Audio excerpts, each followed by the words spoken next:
Neat ಹಗರಣದ ಬಗ್ಗೆ Modi tweet ಮಾಡಿದ್ರು. ಅದರ ಬೆನ್ನಲ್ಲೇ ಈಗ ಅಮಿತ್ ಶಾ ಕೂಡ ಪೋಸ್ಟ್ ಮಾಡಿದ್ದಾರೆ. ಯುವಕರ ಹಿತ ಉಜ್ವಲ ಭವಿಷ್ಯ ಮೊದಲ ಆದ್ಯತೆ ಅಂತ ಹೇಳಿ ಈಗ ನೀಟ್ ಗದ್ದಲದ ಬಗ್ಗೆ ಅಮಿತ್ ಶಾ ಪೋಸ್ಟ್ ಒಂದನ್ನು ಹಂಚಿಕೊಂಡಿದ್ದಾರೆ. ಯುವಕರ ವಿದ್ಯಾರ್ಥಿಗಳ ಹಿತ ಹಾಗೂ ಉಜ್ವಲ ಭವಿಷ್ಯದ ಮೊದಲ ಆದ್ಯತೆ ಆಗಿರುವಂಥದ್ದು. ಹಾಗಾಗಿ ಈ ರೀತಿಯಾದಂತಹ ಪೋಸ್ಟ್ ಒಂದನ್ನು ಹಂಚಿಕೊಂಡಿದ್ದಾರೆ. ಯಾರು ತಪ್ಪಿತಸ್ಥರಿದ್ದಾರೆ ಅವರಿಗೆ ಶಿಕ್ಷೆ ಆಗಬೇಕು ಅಂತ ಹೇಳಿ ತಮ್ಮ ಎಕ್ಸ್ ಖಾತೆಯಲ್ಲಿ ಪೋಸ್ಟ್ ಮಾಡಿದ ಕೇಂದ್ರ ಗೃಹ ಸಚಿವರು. ಇದರ ಜೊತೆ ಮೋದಿ ಟ್ವೀಟ್ ಬೆನ್ನಲ್ಲೇ ಅಮಿತ್ ಶಾ ಕೂಡ ಟ್ವೀಟ್ ಮಾಡಿದ್ದಾರೆ. ಈಗ ಒಬ್ಬರೇ ಹೊರಗಡೆ ಬರ್ತಾ ಇದ್ದಾರೆ. ಯಾಕೆ ಇಷ್ಟೊಂದು ತಡ ಸ್ವಾಮಿ?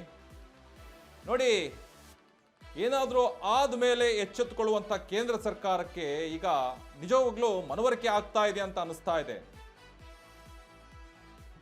ಇಷ್ಟೊಂದು ಗಲಭೆಗಳು, ಇಷ್ಟೊಂದು ವಿವಾದಗಳು ಸೃಷ್ಟಿಯಾದ ನಂತರ ಮೋದಿ ಅವರು ಟ್ವೀಟ್ ಮಾಡ್ತಾರೆ. ಅದರ ಬೆನ್ನಲ್ಲೇ ಈಗ ಅಮಿತ್ ಶಾ ಅವರು ಕೂಡ the welfare of the youth and for their bright future ಅಂತ ಹೇಳಿ ಒಂದು ಟೈಟಲ್ನ ತೆಗೆದುಕೊಂಡು ಎಲ್ಲರ ಹಿತಾಸಕ್ತಿಗಾಗಿ ನಾನು ಈಗ ಉಜ್ವಲ ಭವಿಷ್ಯಕ್ಕಾಗಿ ನಾವು ಮೊದಲ ಆದ್ಯತೆಯನ್ನು ಕೊಡ್ತೀವಿ ಅಂತ ಹೇಳಿ ಪೋಸ್ಟ್ ಮಾಡ್ತಾರೆ ಗೃಹ ಸಚಿವರಾದಂತಹ ಅಮಿತ್ ಶಾ ಅವರು.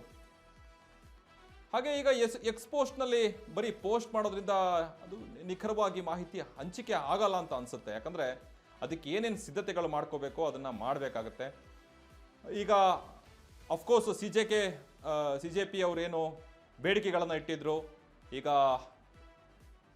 ಇವರು ಧರ್ಮೇಂದ್ರ ಪ್ರಧಾನ್ ಅವ್ರನ್ನ ರಾಜೀನಾಮೆ ಮಾಡಬೇಕು ಅಂತ ಹೇಳಿ ಅದರ ವಿಚಾರವಾಗಿ ಏನು ಬೆಳವಣಿಗೆಗಳು ತಗೊಂಡಿದ್ದಾರೆ ಅನ್ನೋದನ್ನ ಸ್ಪಷ್ಟವಾಗಿ ಹೇಳಿದ್ರೆ ಅದು ಇನ್ನೂ ಉಪಯುಕ್ತವಾಗ್ತಾ ಇತ್ತು ಅಂತ ಗೊತ್ತಾಗ್ತಾ ಹೋಗುತ್ತೆ.